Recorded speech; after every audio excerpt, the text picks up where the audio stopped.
I didn't remember how I got there. One moment, I was somewhere ordinary, a grocery store, maybe my car, and the next, I was standing in the polished hallway of a sprawling mansion. The floors gleamed like polished obsidian under the chandeliers that glittered coldly overhead. The place was immaculate, almost painfully so, but something about it felt wrong. It wasn't the silence, no. The silence was welcome. It was the way the air pressed down on me, thick and humid, as though the house had lungs, and I was breathing what it exhaled. I wasn't alone. My brothers were with me, talking quietly near the massive oak doors we'd apparently come through. I couldn't hear what they were saying, but their presence was grounding, familiar. I wanted to stay near them, to anchor myself to their easy confidence, but there was something I needed to do. Avoid him. It was a simple instinct, primal and urgent, like the way an animal knows to flee from fire. My father wasn't cruel, not in the obvious ways. He didn't raise his voice or lift a hand. He was the kind of man who could destroy you without ever looking angry, without ever admitting he'd done it. My father believed in silence. When I was younger, his silences had been the worst punishment of all. A wrong word, a careless mistake, and he would go still. He'd sit at the kitchen table, his hands folded neatly in front of him, his eyes fixed somewhere beyond me, as if I no longer existed. No shouting, no lectures, just an unbearable stillness. The quiet weight of his disappointment pressing down until I couldn't breathe. I learned early that silence could be worse than words. He wasn't a bad man. Not in the ways people imagine when they hear someone say they're avoiding their father. He didn't drink, he didn't cheat, he didn't hit, but he had a way of making the air heavy, of draining the life out of a room just by walking into it. He didn't need to say anything. His presence was enough. My brothers always seemed immune to it. They could laugh and joke around him, their voices loud and confident, like they didn't notice how the air changed when he was near. I envied them for that, for not feeling the tightness in their chest or the way their pulse quickened, as though the act of speaking might wake something in him, something sharp and dangerous. I wouldn't say I was afraid of him, though. I wasn't, not really. But there were parts of myself I couldn't be around him. Parts he would snuff out, intentionally or not, with his quiet judgment. He was the kind of man who could make you feel small just by looking at you. And I was tired of feeling small. I didn't know where my father was now, but I knew he was here. Somewhere in the endless sprawl of rooms and corridors, he was searching for me. The thought of seeing him made my stomach turn. There was no reason for it, no specific memory that sparked the dread. Just the overwhelming need to stay away from him. The house seemed to sense this. The walls were pristine at first, cream-colored with elaborate molding that whispered of wealth and history. But as I moved deeper, they began to change. It was subtle at first. The wallpaper seemed a little too textured, the colors a little too warm, as though the walls themselves were pulsing faintly. The air grew heavier, harder to breathe, and I caught myself glancing over my shoulder every few steps. I turned a corner and froze when I noticed that he was there, standing in the middle of the hall. He didn't look menacing, no, that wasn't it. He was just standing there, his head slightly tilted, as if he was waiting for me to explain myself. He didn't move toward me, didn't call my name. Still, my chest tightened. I ducked into the nearest room, slamming the door shut behind me. The sound of the door hitting its frame echoed louder than it should have, reverberating through the tiny space like a gunshot. My chest heaved as I pressed my back against it, desperate to put as much distance between me and the hallway as possible. I turned, fumbled for a doorknob, but my fingers met smooth, unbroken wood. No knob, no lock, no way out. The realization sank into my stomach like a stone. The room was small, so small it felt more like a cell. The walls were close, unnervingly close, and lit by a single ball dangling overhead. Its light flickered erratically, casting jerky, shifting shadows that made the room seem even smaller. At first, I thought the walls were just poorly painted. The texture was strange and uneven, as though someone had slapped layer after layer of plaster on without smoothing it out. But when I looked closer, I realized the truth. I froze, my breath catching in my throat. The surface was molted pink, like raw meat, and crisscrossed with veins that pulsed faintly, sluggishly, as though something thick and viscous was pumping through them. I reached out, almost without meaning to, and my fingers brushed against the wall. It twitched.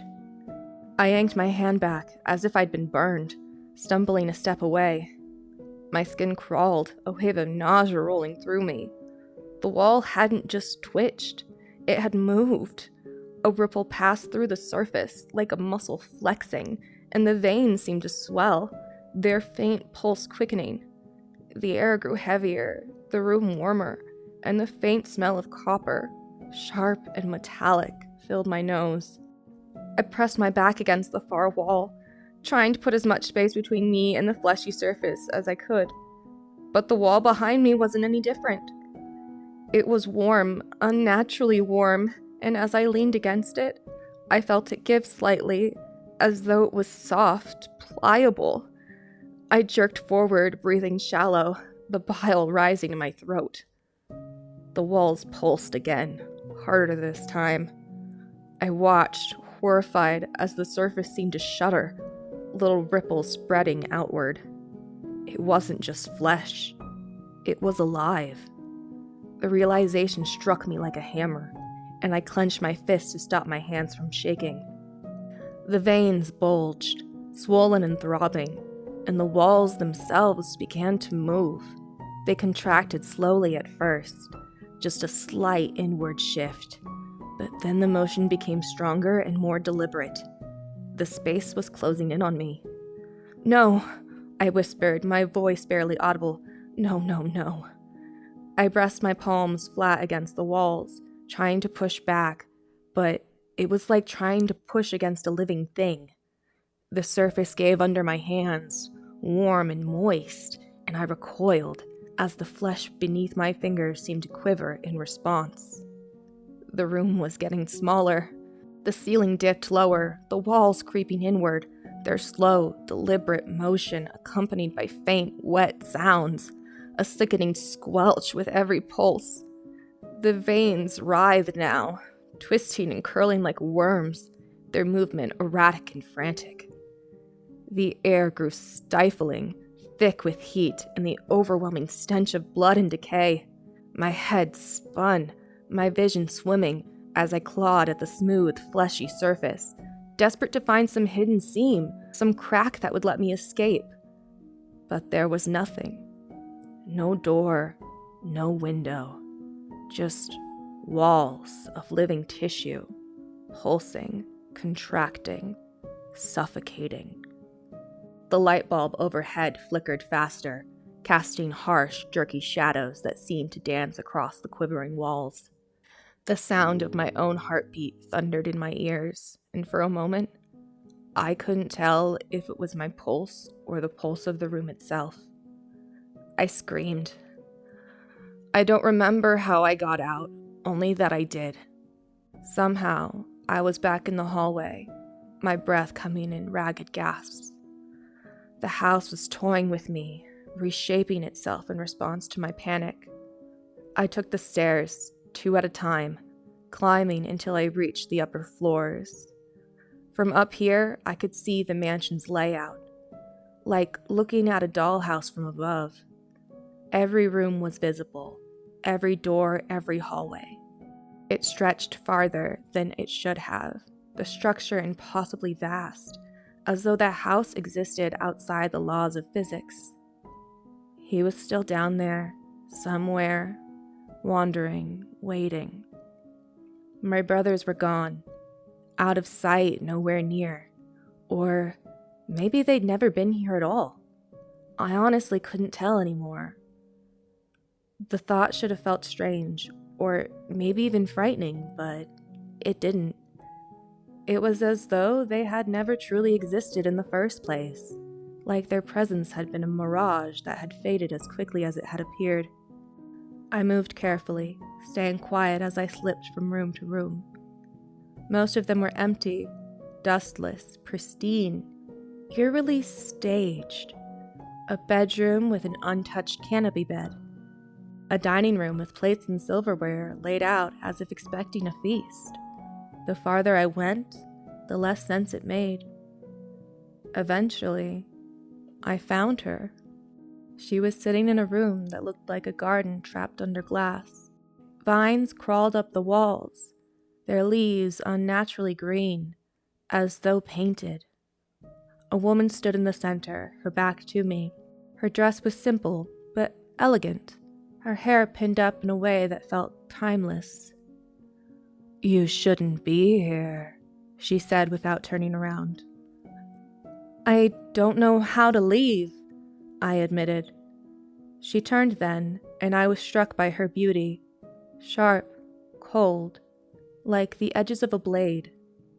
Her eyes locked onto mine, and I felt like she could see straight through me. "Of course you don't," she said softly. "He won't let you." I wanted to ask what she meant, but the words stuck in my throat. "Find your brothers," she said. "They'll help you, but you need to hurry." The sound of footsteps echoed through the mansion, slow and deliberate. He was coming. I bolted from the room, the layout of the mansion now burned into my mind. Every corridor, every hidden passage, every vent I could call through to stay out of sight, I could see it all. Eventually, I found my brothers near the staircase. They hadn't disappeared, but they looked different now. Older, their faces lined with concern. One of them grabbed my arm, pulling me forward. "We need to leave," he said. The house began to shift again, the walls rippling like water. Doors appeared where there hadn't been any before, while others vanished entirely. "This way," my brother urged, dragging me toward a narrow vent. I crawled in after him, the metal cool against my palms. The vent stretched endlessly, twisting and turning. But I trusted him to guide me. The walls were closer now, squeezing tighter, forcing us forward. "Keep moving," he said. "Don't stop, no matter what." I didn't stop. My chest ached, my breathing ragged, but I didn't stop. I didn't look back. The vent opened into a room I didn't recognize, bright, sterile, and empty. My brothers were gone again, and the walls were still. The air was light, finally breathable. But he was there, standing in the center of the room. "You can't escape," he said. "You never could." I opened my mouth to scream, and woke up. The sudden shift from nightmare to reality was jarring, like being pulled from the depths of a cold, suffocating ocean and thrust into a blinding light. I gasped for breath, my heart pounding, my chest tight. The ceiling above me was cracked, yellowed with age. The familiar, mundane cracks in the drywall that I had seen 1,000 times.